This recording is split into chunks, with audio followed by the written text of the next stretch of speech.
Livro Na Próxima Dimensão, de Carlos Bacelli e Inácio Ferreira. Capítulo 22. Para não exauri-los, pouparei aos nossos pacientes leitores as descrições das crises que, em Nélio, se sucedem a cada dia. O seu corpo espiritual encontra-se deformado e não sei se conseguiremos reverter o quadro antes que tentemos localizá-lo em um novo corpo no mundo. As alucinações e as sensações de asfixia se alternam e temos feito de tudo para lhe amenizar o sofrimento. Sinceramente, o prognóstico não é dos melhores. Com certeza, o desditoso medianeiro renascerá com problemas na coluna cervical e passará a vida em cima de uma cama. Veremos mais tarde se algum casal benemérito se disporá a recebê-lo nessas condições, pois, caso contrário, ele será uma criança que correrá o risco de ser enjeitado até pelos pais, logo depois de nascer. Fala-se de amor, mas ninguém se dispõe a amar incondicionalmente. Ora-se com frequência, no entanto, ora-se para pedir o que se deseja e não para aceitar ou agradecer o que se tem. Passados alguns dias em que estivéramos juntos, Odilon veio me visitar. Como vai indo, Inácio? Saudou-me descontraído na conversa que se desdobrou. Parece-me notá-lo um tanto triste. Eu sou assim mesmo, Odilon, respondi. Também sou suscetível a periódicas crises de depressão. Afinal, ao que me consta, ainda sou gente, não é? Odilon sorriu e alentou-me. Gente você continua sendo, mas não de carne e osso. Não desanime. A vida pertence ao Senhor. É que trabalhar nesse hospital é diferente de trabalhar no liceu que você dirige. Ambos lidamos com médiuns, só que eu com dementes e você com candidatos. Ora, Inácio, não exagere, alegre-se, homem. Estou penalizado com a situação de Nélio, que você conhece. Sim, fiz parte do grupo que foi socorrê-lo, e ao que estou informado sob seus cuidados, ele vem alcançando sensíveis melhoras. O problema, no entanto, Odilon, não se resume a ele. Temos aqui centenas e centenas de irmãos e irmãs em situação lastimável. O que podemos fazer é tão pouco. Os recursos terapêuticos de que disponho me parecem menores do que aqueles de que eu dispunha na Terra. Lá ainda podíamos doutrinar os espíritos obsessores. Agora que o estrago está feito, eles desapareceram.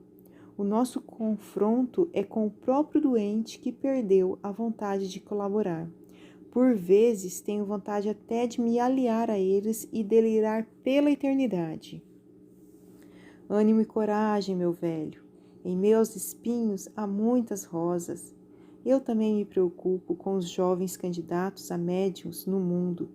Temos procurado orientá-los, fortalecê-los intimamente, mas não desconheço o teor das lutas que enfrentarão. Vejo tanto sair entusiasmado do liceu. Ainda há pouco, às vésperas de reencarnar, um deles me disse: farei tudo para que os homens se convençam de sua transcendência. Serei uma ponte pela qual os espíritos atravessem a barreira das dimensões e se mostrem aos cépticos. O mundo espiritual carece de ser maior realidade na Terra. Os médiuns estão doando pouco de si. Pretendo, sem perder tempo, oferecer o máximo para a ideia da imortalidade se propague. Este será o golpe de morte do materialismo. Sem que o homem se conscientize do seu porvir espiritual, a reencarnação não deixará de ser para ele uma espécie de círculo vicioso. E o que você lhe respondeu? Indaguei do companheiro. Encorajei-o, evidentemente. Quem sabe, Inácio, seja ele a lograr o que não logramos? Quem é que dava alguma coisa por Chico Xavier quando ele não passava de um rapazote? É verdade. Quando começaram a falar nele nos primeiros anos, na década de 30, ressaltando as suas faculdades e virtudes, eu duvidei de que se tratasse de um missionário. Os predestinados são seres anônimos, esclareceu Odilon com propriedade. A misericórdia divina não nos deixa órfãos. Aqui no hospital ou lá no liceu, podemos estar lidando com alguém que, no futuro, será um novo Chico Xavier. Aqui no hospital eu acho difícil, comentei.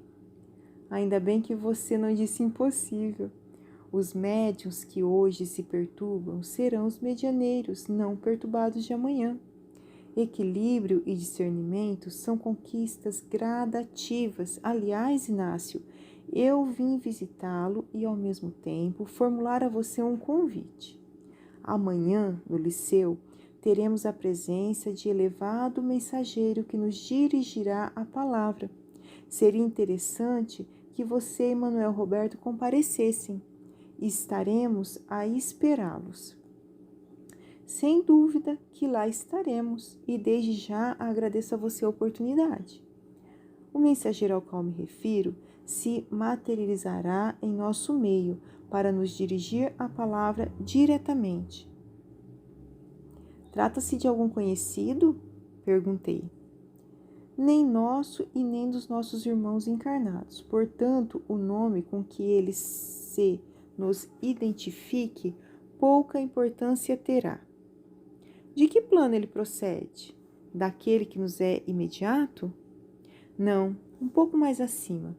Evidentemente que ele tomará forma humana, porém de há muito que já se emancipou de tais injunções. Compareceremos com maior interesse. Alguma recomendação especial? Não, nenhuma. Apenas que você e Manuel Roberto estejam tranquilos. Despedimo-nos e no outro dia eu e o devotado irmão de tantas lidas lá estávamos, no Liceu da Mediunidade, dirigido por Odilon Fernandes. No prédio, de excelente bom gosto arquitetônico, o diretor nos esperava à porta, acompanhado do dileto Paulino Garcia, um dos seus mais ativos pupilos. A construção central se faz rodear por outras menores, no mesmo estilo, e todas se localizam dentro de um jardim constituído de diversas espécies de flores, muitas desconhecidas dos nossos irmãos na terra. Uma delas me chamou particular atenção, uma flor diminuta muito parecida com um trevo, que durante o dia capta as emanações solares e durante a noite brilha como se fosse uma estrela, dispensando qualquer outro tipo de iluminação externa no liceu. Sem dúvida, aquele ambiente aconchegante favorecia o contato com os mensageiros das dimensões superiores. O perfume que naturalmente se desprendia das flores, a brisa mansa que soprava, a semelhança de flautas que tocassem em surdina, a paz que impera em tudo.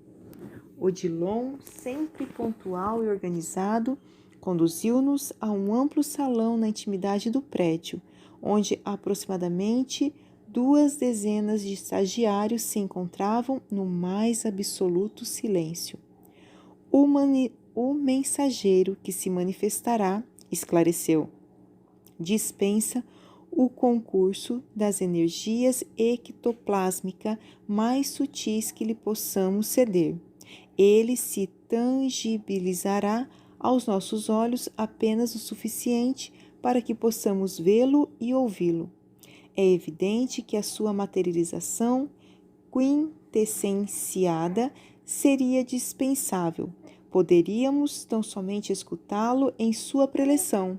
No entanto, utilizando os próprios recursos espirituais, ele nos obsequiará, digamos, com a sua presença mais completa. Não havia tempo e nem necessidade de maiores explicações. Apontando-nos 2 cadeiras vagas ao seu lado, Odilon convidou-nos a maior introspecção.